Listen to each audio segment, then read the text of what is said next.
Hoje eu vos anuncio uma grande alegria, que o será para todo o povo. Na cidade de Davi nasceu para vós um Salvador, que é o Cristo Senhor. Meus amados irmãos e minhas irmãs, com essas palavras eu inicio o exórdio da minha pregação.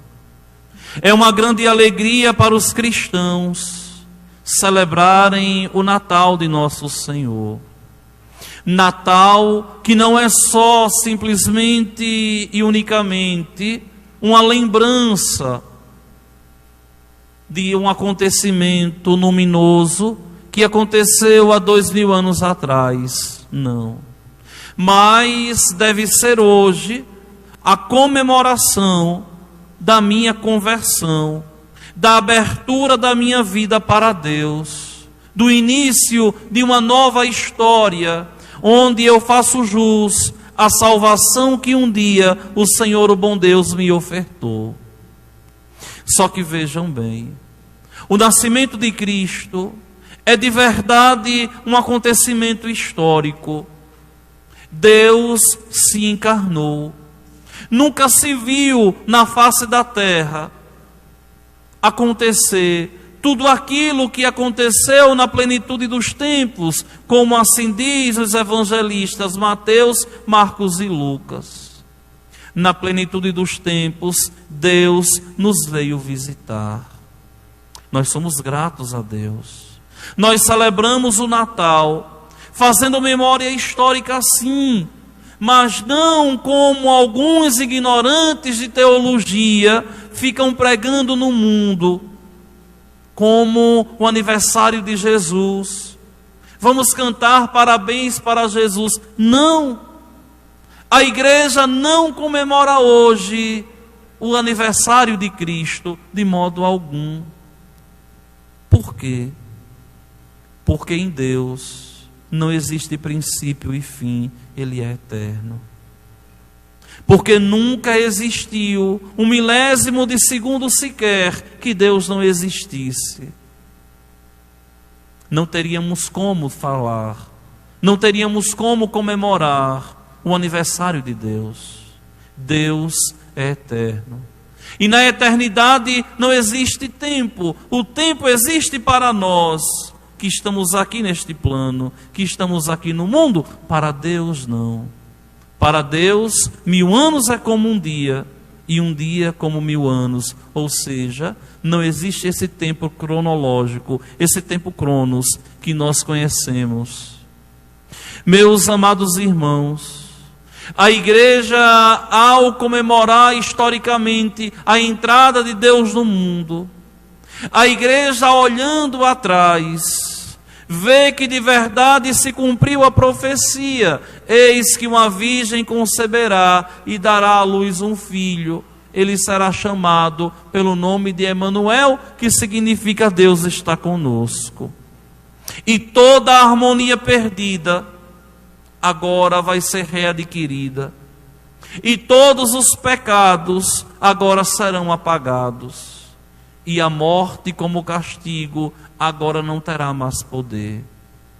A encarnação do Verbo de Deus é para nós cristãos um grande acontecimento que vai romper a história antes de Cristo, depois de Cristo, antes da intervenção divina.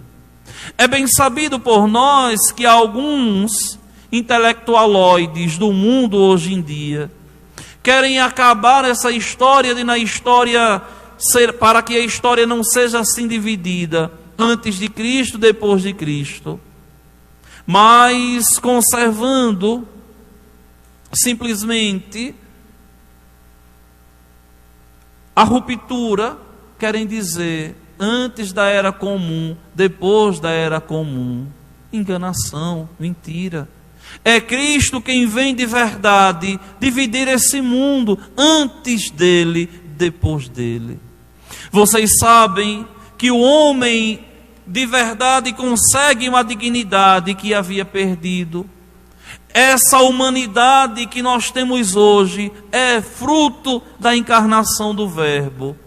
Esse mundo que nós conhecemos hoje é fruto da encarnação do Verbo, que traz toda novidade, trazendo Ele mesmo, como diz Santo Ambrósio, que faz com que o mundo venha de verdade ser um mundo moral, onde os homens se respeitam, respeitam o próximo, colocam limites e respeitam a si mesmo, porque se enxergam agora como seres espirituais também. Antes de Cristo, nós sabemos que existia de verdade uma bagunça muito grande no critério de civilidade humana. Existia uma bagunça muito grande nos limites, no direito. Por quê? Porque simplesmente não existia de modo algum uma afloração da humanidade como nós hoje conhecemos. E observem que não existe nenhuma religião que pregue mais o amor que o cristianismo. Nenhuma delas, nenhuma religião antes do cristianismo prega com tanta dignidade o amor, nenhuma anterior ao cristianismo. E nem a outra religião teocêntrica, o islamismo, prega o amor como nós pregamos. Por quê? Porque a encarnação do Verbo já é uma prova de amor. Porque a aniquilação de Deus, de sair do seu trono, da sua realeza, da sua glória, e vir Ele mesmo visitar os homens, é um privilégio para nós. Nunca se ouviu dizer. Os homens nunca contemplaram aqueles milagres, aquela tamanha dignidade que só Ele foi capaz de nos dar, de nos ofertar. O homem nunca viu. O homem nunca viu a eternidade sendo a Ele devolvida, senão com a morte, com a encarnação de Cristo e com sua morte. É de verdade a encarnação do Verbo que abre para nós as portas da eternidade em Deus. Só que é preciso que nós interpretemos essa realidade da encarnação do Verbo como algo divino, que de fato o é. Olhem, vejam a primeira leitura de hoje. O homem que andava na escuridão viu uma grande luz. O povo que andava na escuridão viu uma grande luz. Que povo é esse? É o povo do antigo Israel. Aquele povo que vivia na escuridão, que seguia a lei do talião, olho por olho, dente por dente. O homem que vivia cego, onde a mulher não tinha dignidade nenhuma, onde uma viúva não tinha dignidade nenhuma, onde uma criança não tinha nenhuma dignidade, agora saem da escuridão e podem contemplar a vida com a luz que é Cristo. Só que vejam que, depois de 2000 anos, nós vemos uma sociedade querendo voltar a viver na escuridão. Observem com a degradação do cristianismo no mundo, como moralmente nós já estamos sofrendo. Que bagunça nós já estamos contemplando. Que mundo sem limites, onde se pode falar tudo em nome simplesmente de expressar a opinião, desrespeitar o outro, desrespeitar a fé do outro, desrespeitar a liturgia do outro, desrespeitar de verdade a cultura cristã, católica, que faz parte do nosso país. O catolicismo no Brasil não é só uma questão de religião, é uma questão de cultura também. O Brasil nasce assim, e nós vemos cada vez mais, em nome do bem viver, um desrespeito total a Deus e à fé cristã e à fé católica.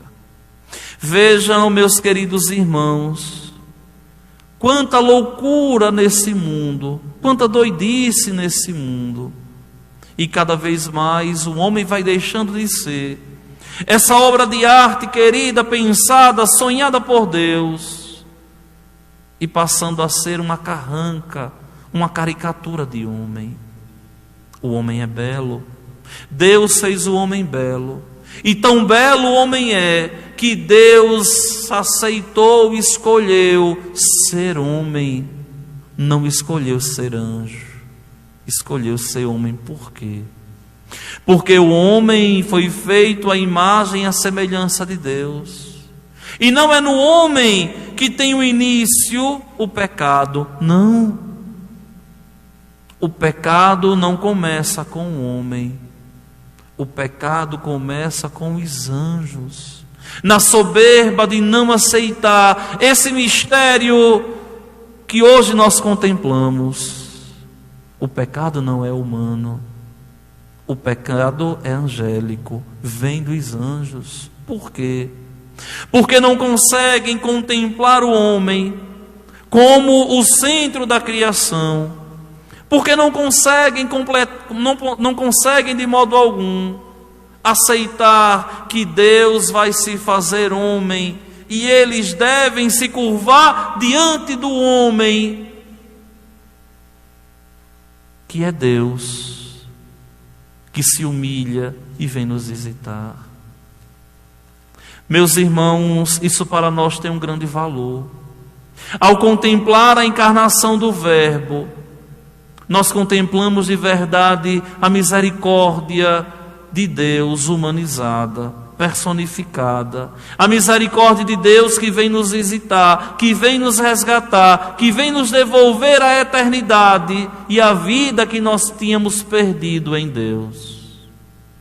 Só que a escolha de Deus sempre é uma escolha que causa dificuldades, embaraços nas pessoas. Foi assim desde o início. Vejam o texto santo de hoje. Primeiro, uma grande agonia, um recenseamento. Corre Maria e José para Belém de Judá. O menino lá vai nascer. E chegando lá, aquele menino ali não encontra espaço para poder de verdade vir ao mundo. Não vem com dignidade, mas vem em meio aos animais. Veio em meio à miserabilidade. Vocês imaginem como é chocante a gente ver uma mulher dando à luz. Por esses dias eu li uma reportagem de uma que deu à luz dentro de um táxi. Uma mulher que dá à luz na porta de um hospital porque não tem leito, como nós já vimos tanto no Brasil isso acontecer. Ao contemplarmos o presépio, não é uma poesia isso aqui que nós vemos, mas é o drama da raça humana que já começa rejeitando Deus. Observem o drama do presépio, da lapinha. Deus que vai nascer e não nasce em meio aos homens porque não tinha espaço. Ele vai nascer em meio aos animais.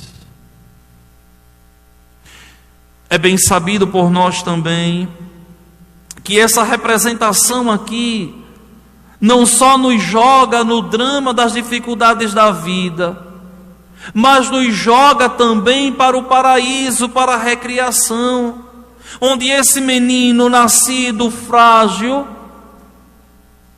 é para nós cristãos o novo Adão. Aquele que vivendo ali em meio às feras, em meio aos animais, vai viver a harmonia que Deus deu ao homem.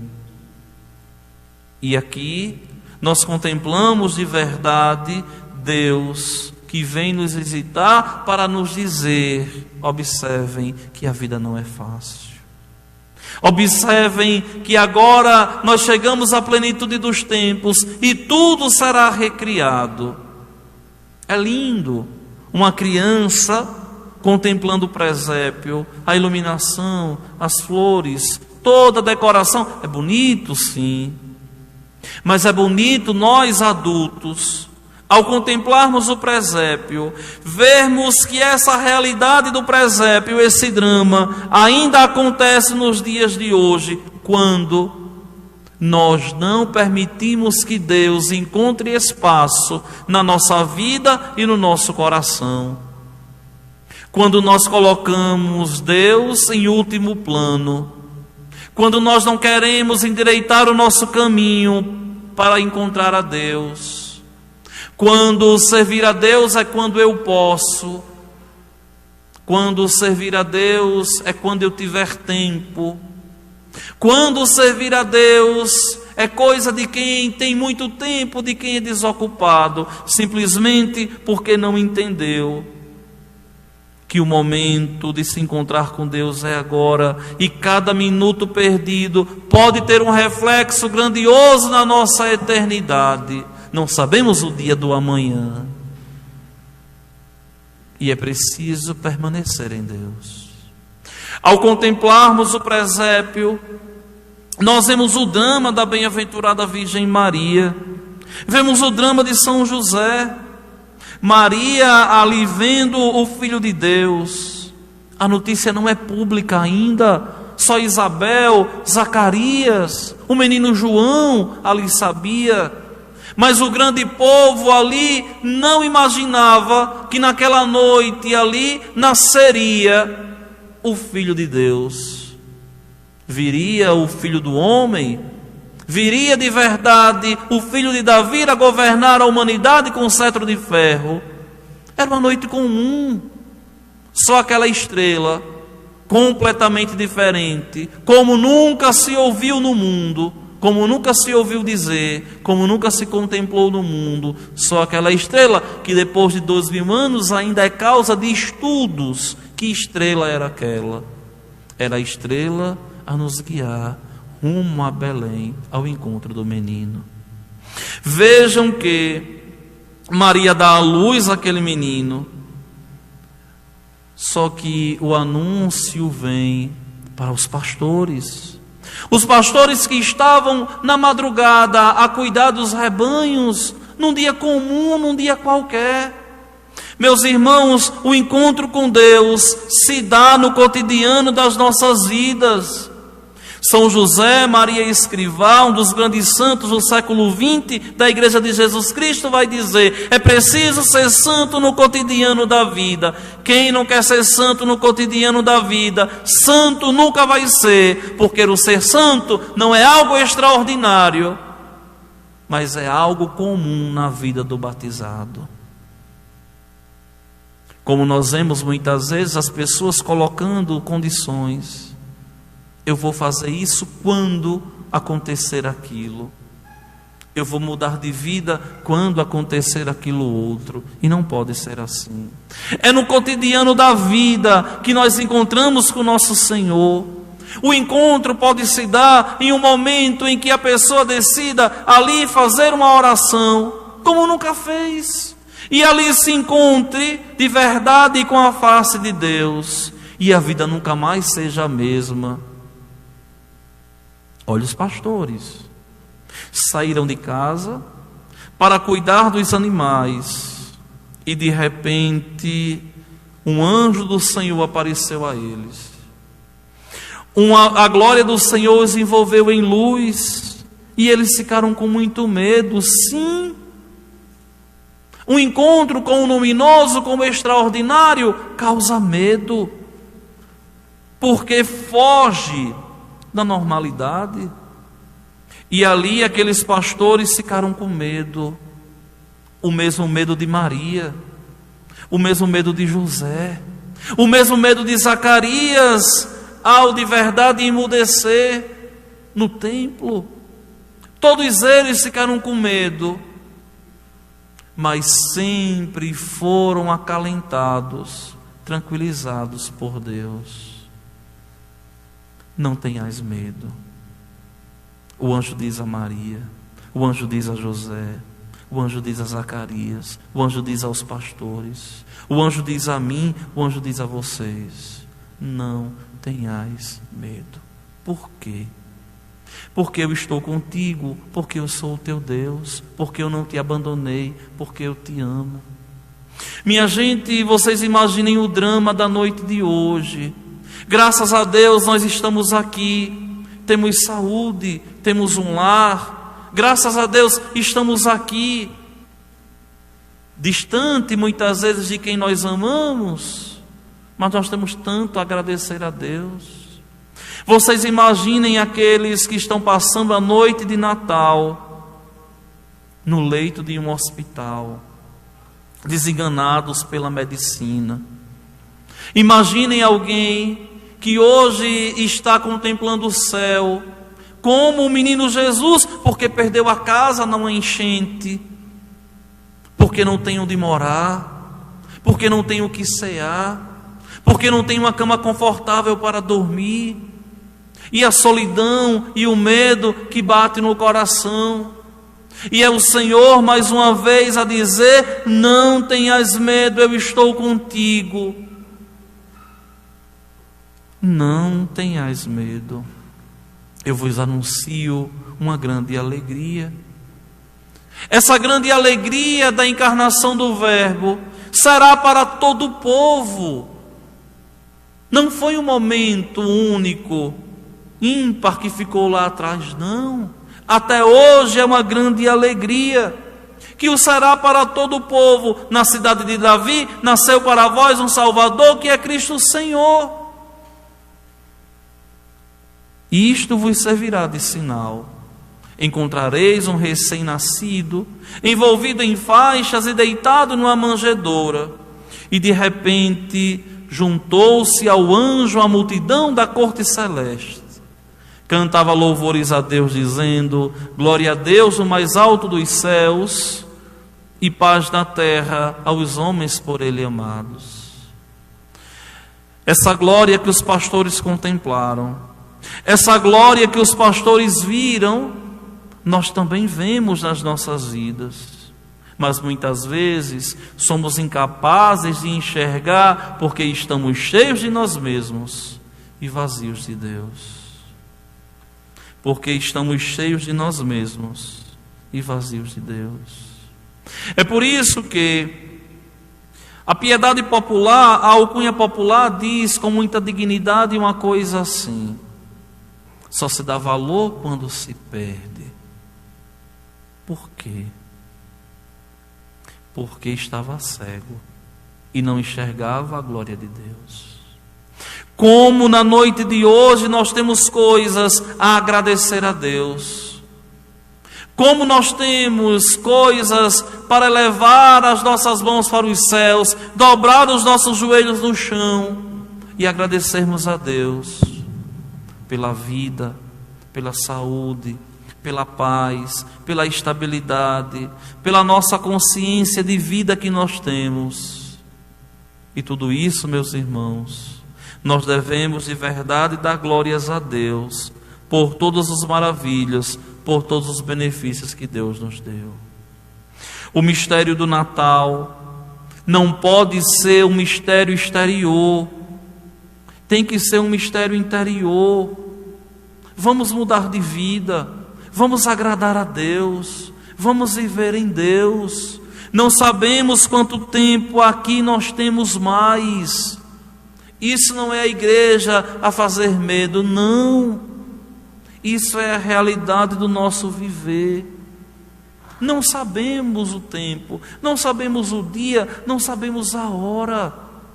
E não podemos partir para encontrar com Ele, totalmente rompidos com Ele, intrigados com Ele.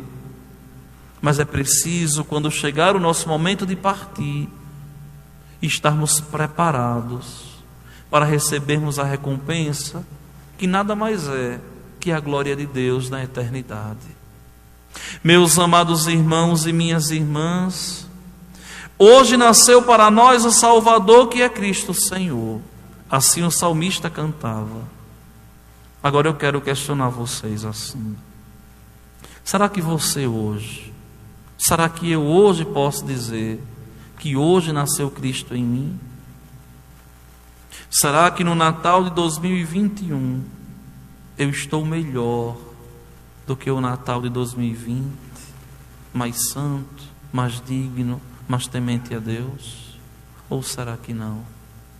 Somos convidados e exortados a fazermos essa experiência com Ele, para que, vivendo todos os dias, a alegria sobre a terra, um dia todos nós possamos alcançar os céus.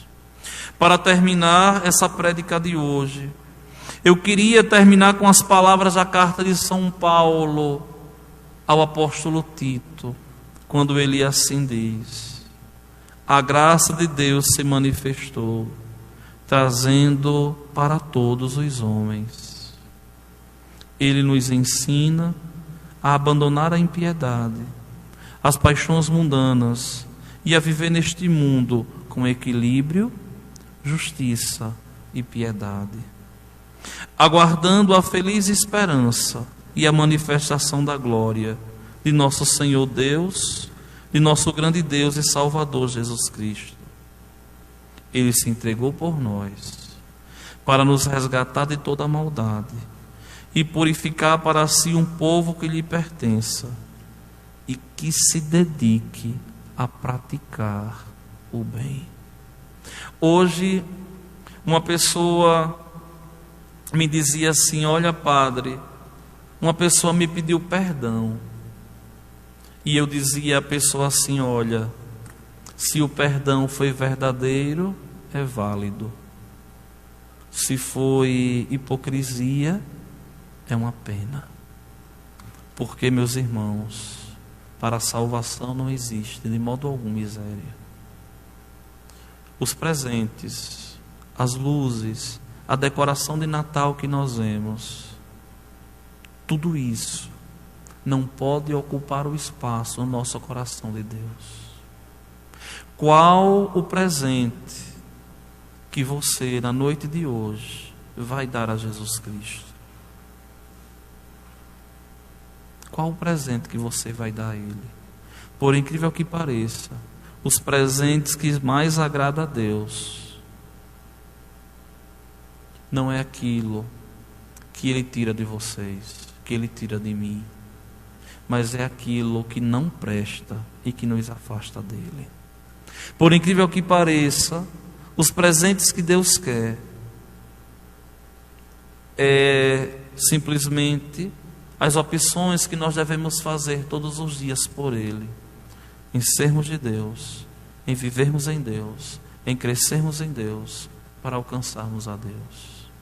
Que o Senhor, o bom Deus, nos dê um santo e um feliz Natal que ora inicia, e que esse Natal não seja mais um Natal vazio, sem Deus, mas um Natal onde Deus de verdade habita no nosso coração, nos preenche, nos completa, onde vem as dores, as pancadas da vida, os tapas que a vida nos dá, mas nós não nos curvamos diante dos problemas, mas diante de Deus nós sempre nos curvamos e permanecemos de pé diante dos problemas, porque a nossa força é o Senhor, o bom Deus.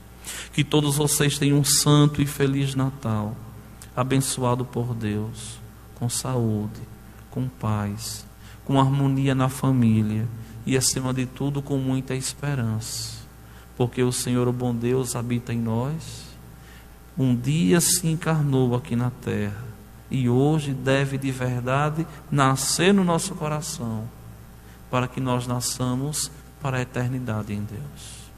Vamos ficar de pé e vamos professar a nossa fé. Creio em Deus Pai,